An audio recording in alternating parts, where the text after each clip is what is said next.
इसने नेफ्रॉन का एक डायग्राम दे दिया है और उसमें अलग अलग हिस्से दे दिए हैं, जैसे कि ए रीजन है इसमें, इधर बी रीजन है, इधर सी रीजन है एंड इधर डी रीजन है। हम आपको थोड़ा सा बता देता हूँ कि जो पीसीटी वाला एरिया होता है वहाँ पर इक्वल एब्जॉर्प्शन होता है जो सॉल्ट है एंड जो वाटर का।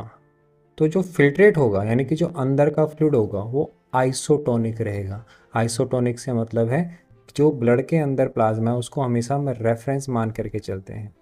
प्लाज्मा की जो सॉल्ट कॉन्सेंट्रेशन है, जो ओस्मोलैरिटी होती है, वो 300 रहती है।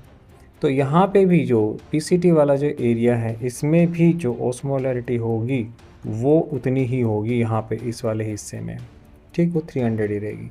अब इसके बाद में ये वाला हिस्सा आ जाता है जिसको हम डिसेंडिंग लिम्ब कह रहे हैं। डिसेंडिंग लिम्ब में क्या होता है, वाटर रीअब्जॉर्ब होता है। वाटर का रीअब्जॉर्प्शन होने की वजह से यहाँ तक पहुँचते पहुँचते जो ओस्मोलैरिटी वो बढ़ेगी, वो 1200 तक पहुँच जाएगी, 1200 तक पहुँच जाती है। फिर ये जो असेंडिंग वाला हिस्सा है, असेंडिंग वाले हिस्से में सॉल्ट एब्जॉर्प्शन होता है। इस सॉल्ट निकलने की वजह से ओस्मोलैरिटी फिर से डिक्रीज होती है। ओस्मोलैरिटी यहाँ पे आते आते 200 तक चली जाती है, यानी कि हाइपोटोनिक हो जाता है वो। प्लाज्मा से नीचे होगा तो हम हाइपो वर्ड यूज़ करेंगे, प्लाज्मा के ऊपर है तो हाइपरटोनिक वर्ड यूज़ करेंगे, एंड प्लाज्मा के बिल्कुल इक्वल है तो आइसोटोनिक। फिर इसमें जा कर के जो रीअब्जॉर्प्शन है वो लगभग लगभग इक्वली होता है, थोड़ा सा वाटर का ज़्यादा रीअब्जॉर्प्शन होता है। बाय द टाइम वो यहाँ तक पहुँचता है ना, वो अप्रोक्सीमेटली 300 हो जाता है, कम थोड़ा या ज़्यादा भी हो सकता है। फिर इसमें जब जाता है तो यहाँ पे और ज़्यादा वाटर का रिएब्जॉर्प्शन होता है, कुछ सॉल्ट भी रिएब्जॉर्ब होते हैं, बट इसमें भी आकर के ओस्मोलैरिटी बढ़ती है, वो यहाँ पे 1200 पहुँच जाता है। तो पहला ऑप्शन में कह रहा है कि the make the filtrate hypertonic to blood plasma, A वाला हिस्सा। अब हाइपरटोनिक तो नहीं होगा क्योंकि वो तो आइसोटोनिक होगा।